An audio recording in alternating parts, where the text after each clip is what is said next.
Hello, everyone, and welcome to Conversations in Horror Podcast. I want to welcome you to this amazing podcast in which we talk about nothing but horror films from every decade of filmmaking ever, since horror films have been made since before 1900s.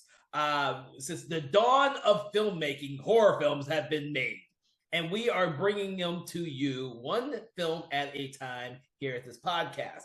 Now, if you are familiar with us, we have been doing a lot of different films from many different subgenres as well as decades in order to get a very clear picture of all the different types of horror films out there that have been produced and made, whether they're big studio films or independent film productions. And we want to delve even deeper into a lot of films which are either labeled as good, such as Misery or The Shining, or those films that are not so good, like The Graveyard Shift or Maximum Overdrive. And as you have or may have picked up on, all of those movies were from Stephen King originally. And I'm doing it on purpose because we're going to be doing a lot of Stephen King adaptations because his work was so influential to the film genre itself in the 80s especially, but 90s and so on and so forth, since a lot of films are being remade as we speak and are being made for the very first time.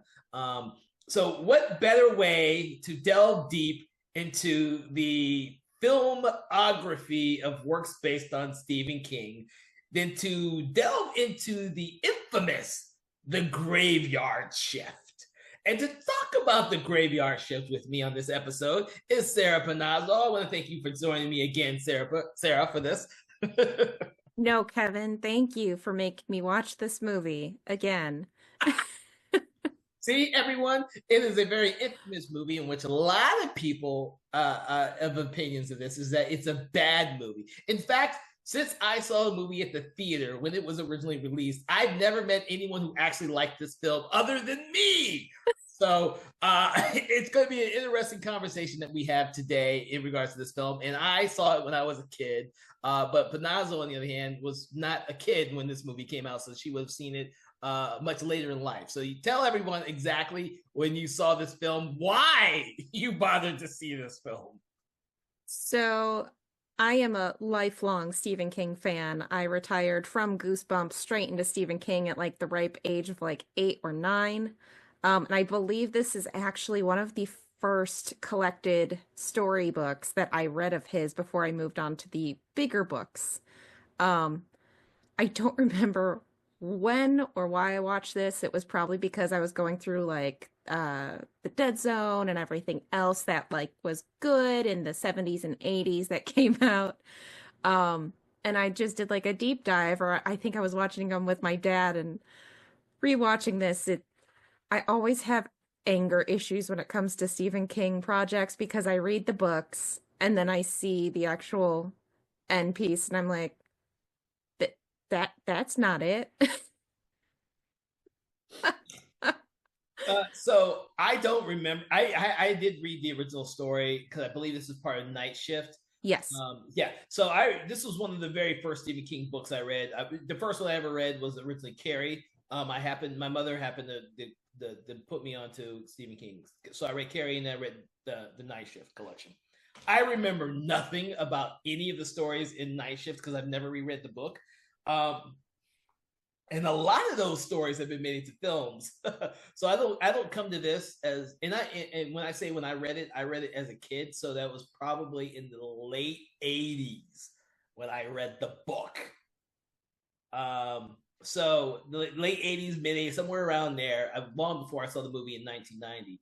But when I saw it, when it came out of the theaters, I was highly anticipating the movie. My mother and I used to go to see all the Stephen King movies as they were being released at the theaters. And I was like, oh man, it's a Stephen King movie, Graveyard Shift. It has Brad Dourif in it. And I was aware who Brad Dourif was because of the Child's Play movies. So I probably was a geek back then for films either. Watching this, I had a lot of anticipation to this film. Rats, I hate rats. So they actually terrify me. They don't terrify me in this movie. This movie to me was... They look so cute. I would rather be scared of the rats in like Ben than I would be in this movie. but I really loved this movie as a kid. I don't know why I loved this movie as a kid. I have seen the movie 1,000 times. Of all the junk Stephen King adapted movies, I probably have seen this one more than all the rest, and I have no idea why. Um, uh, It's that hip, cool end credits scene where they do like the weird like sound effects from the movie just over and over again. That's what it is, Kevin. well, the thing is, even when I first saw this movie, I didn't really like the giant bat creature. I didn't like that, but I still loved the movie. Hmm. And and even now when I rewatch the movie for the podcast, the giant bat creature really still doesn't hold up, in my opinion. Yet I still love. It's like watching a really bad movie, but loving it despite its badness.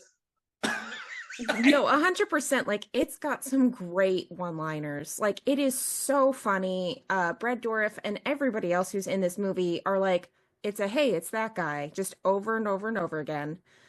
The like I said, the one-liners, the special effects with the bat are it's a fun little creature feature.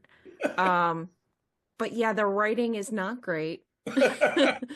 The based on the original story, it could have gotten so much better. Just with the multitude of types of rats, and that there was like the queen rat and not this giant bat that likes to suffocate and eat people. Um, but it's still fun. I mean, it's very campy. It's very just ridiculous. This is ridiculous, especially with the actor who plays Warwick, who is the chief person responsible. He's got this deep accent, which is during because he's the only one in the movie who really has a deep accent in this. I guess it would be a main town. Yeah, and that's what I was trying to decide. I was watching it. I was like, what the hell is with this accent? And then I was like, oh, it's like in Jaws. It's that whole like Northeast coast type deal. And he's the only one in the whole film that's so Oh predominant for my his gosh. character. But it makes me like his character even more because he kind of sets the tone for me for the entire film, because you have this outsider guy who's the drifter who comes into this small little town who that this mill is like the lifeblood of everyone who lives there. They're all Hmm. forced to work in this old ass decrepit mill that's infested with rats. And then you have Brad Dourif, who I just love in this movie. Uh, uh, He's just chewing scenery the entire he's movie. chewing scenery the entire movie. He gets the movie he's playing in. It's like, oh, it's one of those type of movies. Okay, this is not his Oscar, nominated. What was it? One Flew Over the Cuckoo's Nest. This is Bride of Chucky type of. No, because even Bride of Chucky is better than this. It is get me, but it's the fun he has in the movie, especially with his story that he tells the Oh main my character. God. And he's just got the single tear coming down his cheek. My husband made me pause it, rewind it so we could watch it again. He was like, this is iconic. I need to see this because he had never seen it when we had started Oh, watching it. My husband has realized that he has known Stephen King movies all of his life, but he did not know they were Stephen King movies. Like, huge Running Man fan. And he's like, man, I hate Stephen King. That stuff is so scary. And I was like, oh, sweetheart. But yeah, so he started watching it and he was dying. He was rolling on the floor laughing at this. I mean, like I said, there's some really, really great lines, like Brad Dourif's line during his story about try raw American, hold the mayo, thank you. but it's so good. He does it so well. Like you would believe Brad Dourif that the Warwick and Brad Dourif's character looks like they lived in this town Yes. forever. Like they know the movie they're doing, and they It like, should have just been the two of them because everybody else, I was like, why are you even here? You're yeah. just here to be eaten. That's it. I hate to say this, but the main character, the drifter, I can't remember his character to save my life. John Hall, because it was John and Jane. I only remember because I was like John Doe, Jane Doe. Oh Jesus! See, he's such a throw. I like the actor. I can't remember the actor's name. I like the actor because he's a character actor. He showed up in Yes. other stuff. But he's so dry in this film. And the only fun he has is when he has the The slingshot, slingshot and the Diet Pepsi. which is hilariously you like that's not something you're gonna see in any other mill, any other film other than the film about a bunch of rats that infest a mill. And I thought it was so funny that he goes from like actively hitting them with it to like keeping the crushed one in his desk as a threat. Oh my god. And of course, that's all set up for the very end of the film. Yes. Yeah, no. Which the giant bat creature death scene is horrible. It was horrible when I saw it. It was like, oh my god, this is so horrible. But over the years, for me, this is a bad film that I just absolutely love. But the ideal of this type of place where you have a bunch of people being forced to work there Yes. because of the Warwick character doing the most nastiest job. They're literally cleaning out a decrepit mill to make space, and they come across an even deeper mill that's probably was the original mill before the current one, and it just keeps going down level. It just keeps getting grosser and grosser too, because like all the water that they used to spray out everything, and then they find out like, oh, the old original mill where it was water powered, and it's all just blood and body parts, and it gets dirtier and grimier as the film goes along, and then of course when you get to the actual creature's lair with all the bodies, like it's one of those things where the biggest problem I had with this film, other than death of the creature, which looked really stupid to me, is the fact that you're wondering how this giant fucking rat gets around anyways. Well, it's that, and then it left me thinking like, is the lead that like complicit in murders that people just disappear and die, that they've got that many bodies? I know it's attached to the cemetery, but like that's a lot of bodies. A lot of bodies. And then, of course, are the rats bringing it to the back? None of that makes any sense in the movie. No. And you do realize that at some point that this whole under the mill, the original mill, does hook into the cemetery because you see caskets floating in one of the tunnels. That was one of, I had to stop and I was like, they're using it to float down like the little river underneath. And it busts open and there's a skeleton and the chick screams and starts freaking out. And I'm like, lady, you're literally holding onto a casket. What did you think was in there? Like, if it was a rat, I would understand. But it's a fucking body and it's just a skeleton. It's not even decomposing anymore. It is just a skeleton and you are losing your mind. Well, that's the thing is, at the very beginning of the film, you see, and they show this in the bar scene when the drifter, John, meets everyone for the very, or he doesn't meet everyone, but everyone sees him for the very first time, and he's looked down upon because he's the drifter, the person that doesn't belong there. And you get this sense that they all look down on him, but he's the one who actually doesn't get scared and goes running around crazy because of the creature when the shit hits the fan. I mean, literally, you see the Andrew Divoff character start whining like a little baby. Oh yeah. At one point, and of course the big guy who's the first one to bully John when he's there with the dead rat is the one who starts running up the stairs when he sees the hand.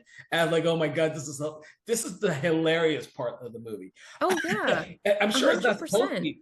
Yeah, I'm sure it's not supposed to be 100% hilarious, but it is hilarious. It is like full on slapstick at points. Like I wrote down there's the whole scene where the guy Carmichael's like, there's a hole here. And I'm like, yeah, a giant rat-sized hole. Let's just stick our hand in there and see what happens, because it's never been bad before. Wait, which one is Carmichael? He was the younger black guy. Okay, so yeah, the younger black guy who comes out of nowhere in the script. He just shows up as another worker, and he sticks his hand in the little bitty hole. And then, of course, the monster grabs onto it and then pulls him through the little bitty hole or pulls him through the wall. We never see, because it's just funny to think that he's getting pulled through a little hole. He like comes and pulls his arm out and it's like the blood and stuff spraying everywhere, and then everybody runs away, and then he's conveniently pulled off screen by an unseen force, never to be heard from again. And I'm like, that's most of the deaths in this movie, is the never to be heard from again, because it's like the guy was like drowning in the water or whatever or something, and then all of a sudden he's like, oh no, it's got me, and then he's just gone, and it's like, oh okay, I guess we'll just move on. That's the thing, if this had been a different type of monster movie, and I love monster movies, and Hmm. this monster, this giant bat rat creature, because when I read about this, everyone kept saying it was a giant rat, then there's a giant bat creature. Who the hell knows what it is? It's something in between, in my opinion. It is actually a bat because who was it? Frank Welker is officially titled as the like queen rat voice or queen bat voice or something like that. I just thought it was also funny that it was Frank Welker because of course. Walker, of course. Oh my god, and I one of the things I always thought that was weird about this was the fact that it was this giant bat that controlled all these fucking rats instead of a bunch of bats. Uh, Yeah. Which is why I wish they stick more to the book with that because it was like they had multiple kinds of rats. Like they had the ones who went out and got the food that were armored or whatever. Like they had evolved differently based on their like whole skill set as their rat community. And then there was just the giant featureless white rat queen that just laid there to give birth constantly. And I was like, that could have been like they hinted at it with this with the bat, but at the end that ended up being like the big kill all creature instead of it being an entire like ant community where they've got their queen and their workers and everything else, and it just keeps going because everybody just keeps getting killed and eaten in the book. And I was like, it could have been so grotesque and so well done, and I would love to see somebody do it like this or like more based on that. But the whole army side story stuff with this, with like Warwick, where he like puts on the war paint because he's yeah, going back to war, and then Dorf with his whole like, well, I was in Vietnam, but I wasn't one of those guys. And it's like, it could have been really, really good if it was done correctly. But there's a reason why this director and writer never did another project after this. oh really? Oh, Yes. oh, see, I didn't know that. I know the movie did horrible at the box office. I may have been the only one that saw it with my mom, actually. No, there were quite a few people who saw it. I mean, the budget was 10.5 million and domestically it did 11.6 million. So it still made money, just not a lot. But it's still infamously considered a horrible movie by standards. I mean, Stephen King named it as one of his least favorite out of all the ones that he did or that were done by people because he had no in on this at all. Yeah, or you would have seen him in somewhere in the movie. Yeah, correct. And I thought he would have been the rat catcher like phenomenally because that is 100% him every time he's in one of the movies. Oh yeah, that he could have been the red catcher. Yes. His death scene would have been awesome. Oh my God. Which I actually do like. I think it's a frivolous death scene. But it is so much fun. It is so much fun. When I saw this movie at the theater, I loved watching Brad Dourif in so many other movies, Spontaneous Combustion, and a bunch of other movies that I had seen him in, and I was not expecting him to die so That way, soon in the movie. especially, like it was like out of all the other deaths, everybody's getting eaten and stuff, and it's like the ground just like collapses in because like I don't know if the rat was burrowing underneath or what, and then it like slides and smushes his head, and then the whole thing just sinks, and it's like it's really overkill. I It's guess it overkill. matches his personality of overkill with drowning the rats, but like, Oh my god! Well, the funny thing about that is he doesn't necessarily. He kind of uses the water to eject all the rats, and then you kind of wonder where his assistant is in anywhere else in the film other than that one scene where he's helping them eject all the rats and the yeah. river, which is a really bad idea. Well, and they talk about that later because originally I was like, oh, they're drowning all the rats, and then they make the throwaway line later of like, oh, well, we're gonna nail this on you because you're illegally throwing them in the river, and now they're infecting all the other mills. And I was like, well, there you go. Warwick cutting costs by not getting rid of the rats permanently. But I will say one of the things I still loved about the film now is the production design for everything when you get to the lower depths of the mill Hmm. itself. When they get stuck down in the first room, which has the trap door that leads down. Yeah, it's got like the cobwebs and everything, and though when you see these other layers, you kind of get. I wish they delved more into all the background for all this other stuff. You just have to pick up this information later about the older mill that this has been, built on top of. But you don't get a sense of the grandeur of that until you go into the layer of the beast and you see how tall all of this actually was. I don't know where they hid all this shit. Yeah, because like they have like a whole mine shaft at one point that Warwick like falls down, and I'm like, what the hell is this? Like, how deep does this go underground? Yeah, you don't get a sense of any of that because the scene where, and I only notice this now, the scene where Durov and his character's assistants has all the water hoses coming out of the mill, at the pump water through, and then everything the rats come back out. You don't get a sense that it's all that big. Yeah, not at all. I mean, it looks like it's just like a two-story barn, if anything. Yeah, and then all of a sudden you see all this stuff levels Yeah. and levels down because they're down because the John's character falls down and he has climbed Hmm. his way all the way back up at the third act of the film. He's got to climb up this old shaft. So it's really cool production wise, the production design wise, all of that shit's cool. It Yeah, I mean just the gore's good. The creature itself is pretty good. It's pretty gnarly. Um, but yeah, it's just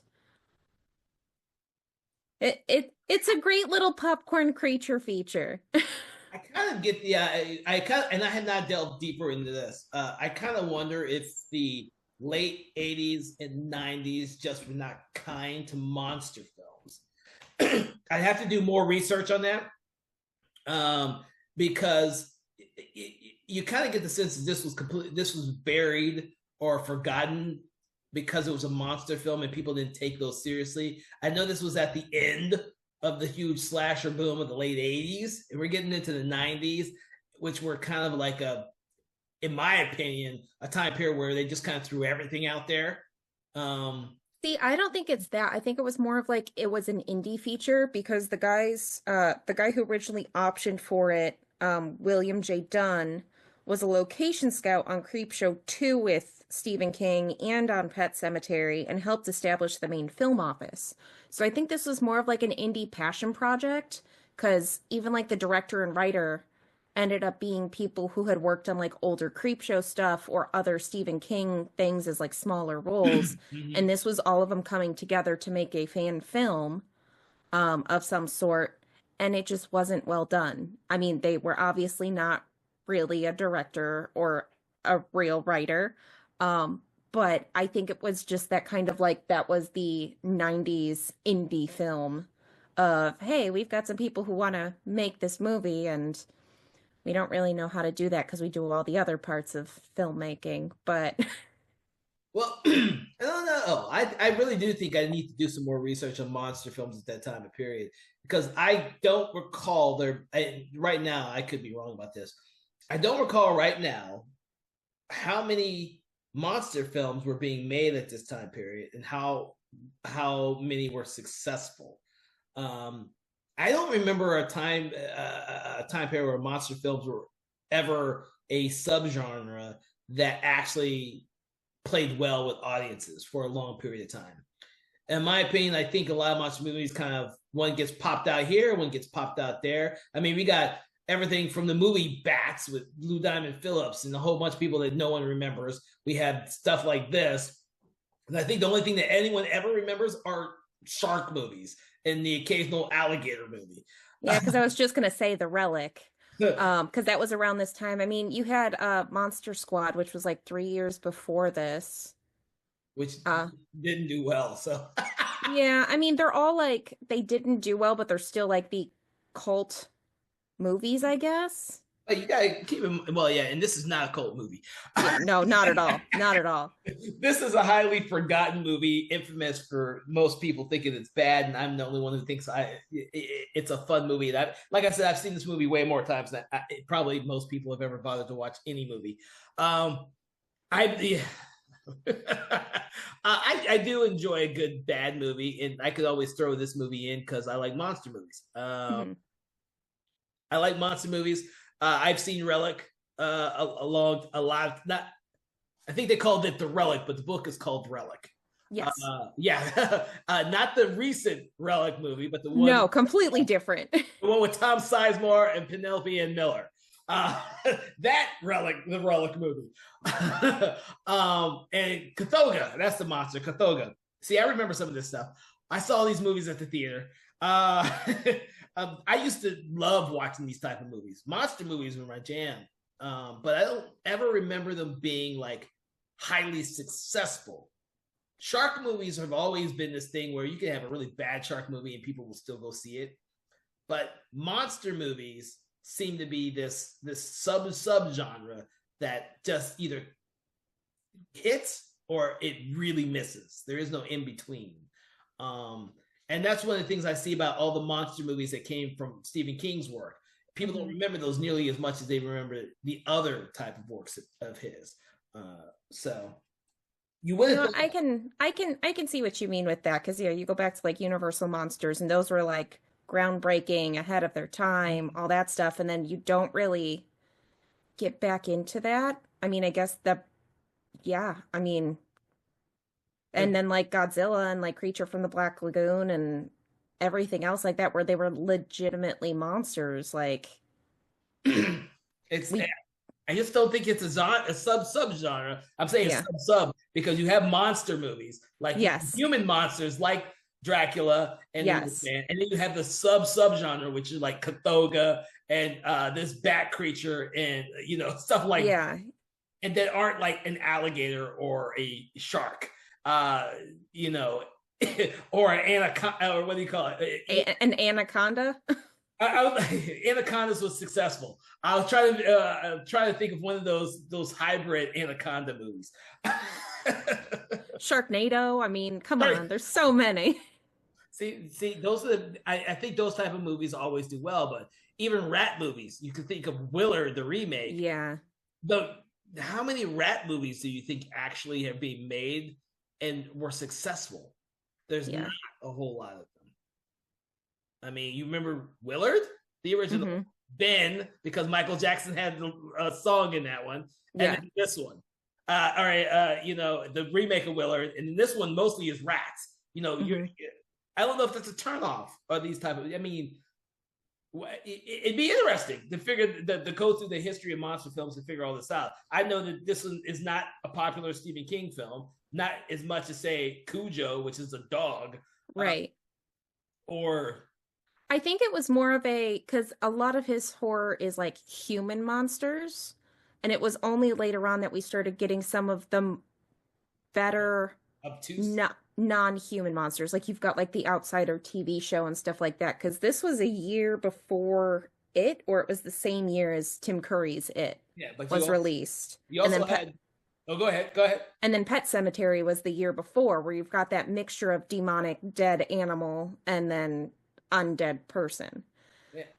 But you also had at this time, I think you have The Mangler, you had Graveyard Shift, you had, I'm trying to think of the other Stephen King monster movies that were all coming out at this time that have been highly forgotten because it seemed like every year they would come out with a new one. Yeah, I mean, you have The like Lawnmower Man, the other infamous movie that I love, but no one seems to like other than me, which Stephen King took his name off that one. Well, and I mean, then you got like Christine, where it's a car. The monster is a car, and I mean, I love the little the reference of the black version of the car in this one as just a tiny little throwaway. But yeah, I mean, his monsters are like when you think of Pennywise, like his monsters are so big and so just otherworldly. It was like putting Cthulhu and H.P. Lovecraft at the time. Like, I don't know if movie makers were prepared to try and actually create those monsters, that they could do them even successfully. Whereas nowadays, like, you can do whatever and you can come up with it on CGI and stuff and it can be successful. Yeah. But yeah, back then trying to do it like practically or with really, really bad special effects, I don't think it would have landed, obviously. Well, yeah, the two other ones you can think about are the Tommy Knockers and the Langoliers. I mean, I hate to say this, but neither one of those are highly regarded. No, I mean everything that was highly regarded back in like the 70s, 80s when they came out were like the human people are the villains, Yeah. where you get like Carrie and Misery, and then you get all of his stuff where it's not necessarily horror as we're used to, but you get like The Green Mile and Mhm. Shawshank Redemption and uh Stand By Me, where they're these horrific tales that are not necessarily monsters. Um, but he always had these stories with monsters, which were so great, and nobody could make them successfully, I guess, because we're still like finding new ones that they're remaking or making for the first time because it's such a wide thing. Like, oh man. Well, yeah, I just add another one in there. You also have Maximum Overdrive, which is another monster movie that no one seems Yeah. to care two cents for, and neither does Stephen King. He was on so much cocaine making that movie. Uh, I honestly do believe that Graveyard Shift, as B level Z grade movie as it is, the production values still hold up pretty damn well. So it doesn't feel like it's a low budget independent production like say Henry Portrait of a Serial Killer. Yeah. I may have never been satisfied with the giant bat creature, but I don't think they could ever really done a successful bat creature. It also didn't look bad as like a creature in general. Because they didn't show the whole thing. Exactly. It's what makes it the best. Yeah, except for the ending when they tried to say that its tail gets captured in the thing, and the one press just chops it all up, and I was like, Hmm. They just cut back and forth to like more of it being missing, and then all of a sudden it's just like that little part of its skull.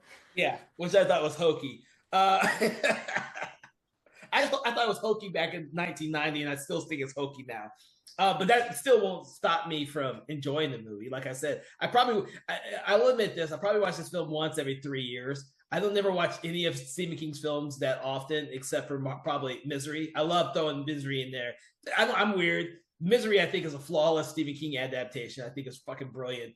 Kathy Bates chills me. She's just genius. She's I genius. love her. And the little bit that they do in Castle Rock, the TV show with I still need to watch that. Ah. the woman who Lizzie Kaplan who plays her on that does such a great job of copying that role. It's unbelievable. And another thing is that was my very first Stephen King book. I read that one. I kept thinking it was Carrie, but it wasn't Carrie. It was Misery, then Carrie, then Night Shift. Because I didn't get through all of Misery. I kept skipping all the stuff that was the actual book that the character Sheldon was writing. I skipped all that. I remember that. That's why I went through it so fast. I read the book and I skipped all the parts with the actual book that he's writing. I was like, oh shit, let me skip that part. That's not important. I mean, as cheesy and as not great as this movie is, I will end up rewatching it again. It's like when we watched Children Shouldn't Play with Dead Things. Like it is perfectly cheesy and campy for the time. It has some great one-liners. Like I'm gonna be doing the whole like Crypt Creeper, the graveyard shift over and over for the rest of my life. And then just the whole like raw American, hold the mayo. It's gonna be in my new like list of lines to go to when I'm talking about whatever nonsense. Yeah. Well, I do believe that if the movie did not have Brad Dourif in it, I It, may not have enjoyed it nearly as much as I do.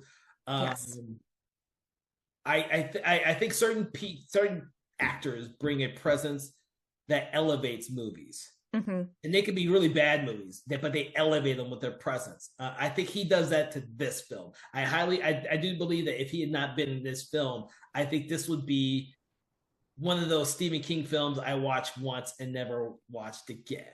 Yes. Because it's like we were saying earlier with him and Warwick, I would have watched just the two of them in this movie all day, and it probably would have been better than showing some of these other characters who we, one, really didn't care about, and two, ultimately were just chow. Yeah, I like when you don't care about the main character because he's just some random drifter who you never get a sense of who he actually is, other than Yeah. a slingshot. and a Pepsi I can. kept calling him Discount Kevin Costner. I mean, so many people in this movie looked like so many other famous people, and I was like, I know these are all like character actors that I've seen in other things, but like you don't even get a lot of these people's names until like halfway through the movie. Yeah, it's one of those movies, uh, and which turns off a lot of people. I mean, if I'm going to watch a monster movie where people get really killed one by one, I might put in The Ruins, which we haven't discussed yet. I love that movie. I thought that was a Oh creative. no, I thought we totally did that one, didn't we? No, we were Or we were supposed to. scheduled to. Oh yeah, I love that movie. It's so good. That's a great monster movie, or like Deep Rising. These are those movies I can watch over and over again. Well, and see, like The Ruins, I wouldn't even consider that a monster movie. Like I wouldn't. Why don't the plants are just as deadly? I know, but I don't consider them a monster. That's Mother Earth taking back. Maybe because I love Day of the Triffids. I consider those Okay, types of yeah. things monsters. Like I've seen the three different versions of Day of the Triffids, and I love monster movies. Yeah. Now if we're gonna go with like what's it called? Little Shop of Horrors, Little Shop of and you Horrors, go with yeah. like Aubrey 2 or Audrey 2, like then sure, that's a monster, but yeah, a hive mind plant is just a plant, no matter how carnivorous it is. Oh Jesus.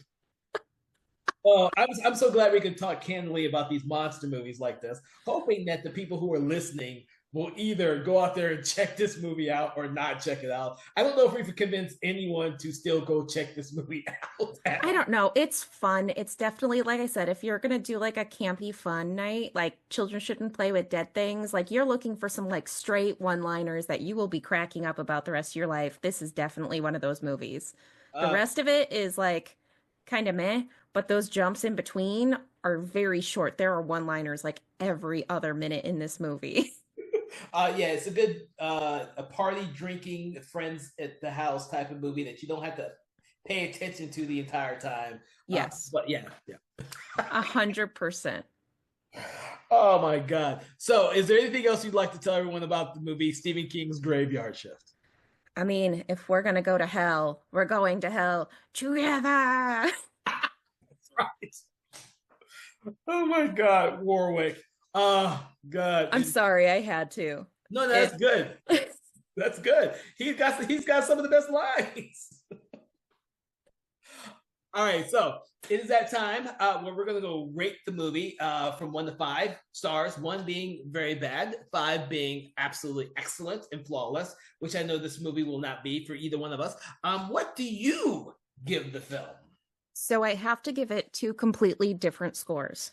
Because as a horror film, it has a 1. It is not great on the horror, but as a comedy, it's sitting up there with like a 3 or a 4. Because it is, I think I laughed more of this movie than anything else, just because of how ridiculous it is, the one-liners, everything. It is so much camp, and it is so much fun. So I'm gonna go. See, I'm gonna do mine too as well, but not in the same way you're doing yours.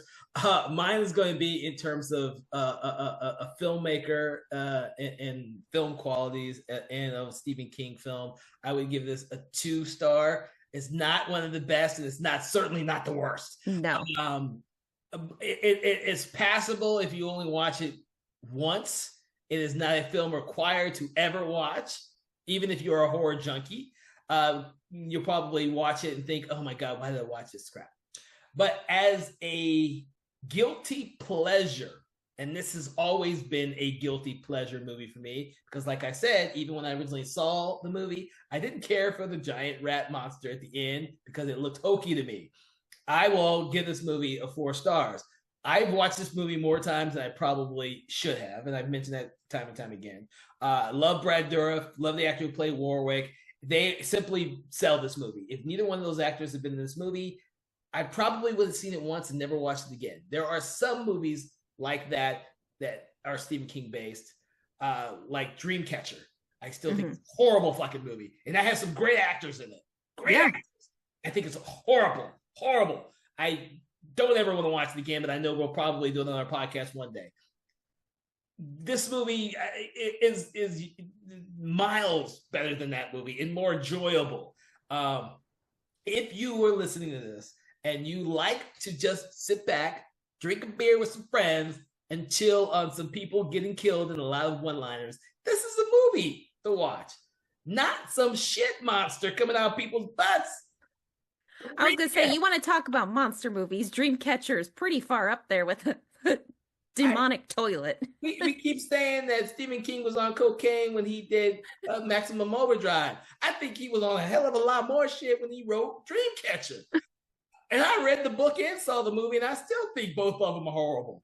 Mr. King, if you're listening to this, please I think highly of your work, and I still read most of everything you produce, and I've seen almost every film that ever has been made of your work. But Dreamcatcher is by far the worst piece of atrocity I've ever seen and read. But that's what I say about The Graveyard Shift. It's a guilty pleasure movie for me. If you're looking for quality, it ain't there for you or for me. But take it as you will, because I hope that more people will seek this movie out. I know this is not a cult movie. This is not a movie that's on most anyone's radar. It is a movie that has been forgotten through time and considered an infamously bad movie. But I hope that some of you who have never seen it before do take a chance on it. Take a chance, especially if you're a monster movie fan. Take a chance on it. If you're not a monster movie fan, it's going to be hard to recommend it to you. But there you go. I want to thank you, Panazzo, for joining me on this episode of Conversations in Horror. I look forward to our next conversation about whatever film it is. And for everyone out there listening, I want you to take a look at some of the stuff we've done in the past. I'm sure that there are movies that we have touched on, but if you think that we have not touched on a movie that you do want us to, please make sure to leave a comment or contact me directly. We will put it on our list to try and get to before the end of the year, because that's what we want to do here. We want to test out and try out all the films that you guys want people to talk about but never do. That is what we do here at Conversations in Horror. And from me and everyone else here at Something Wicked Entertainment, everyone out there, have a pleasant day. Conversations in Horror is a Broken Lighthouse Pictures production, written, produced, and directed by Kevin L. Powers, executive producer Kelly A. Inoka. All contents and material from this episode of Conversations in Horror is copyright 2025 Broken Lighthouse Pictures.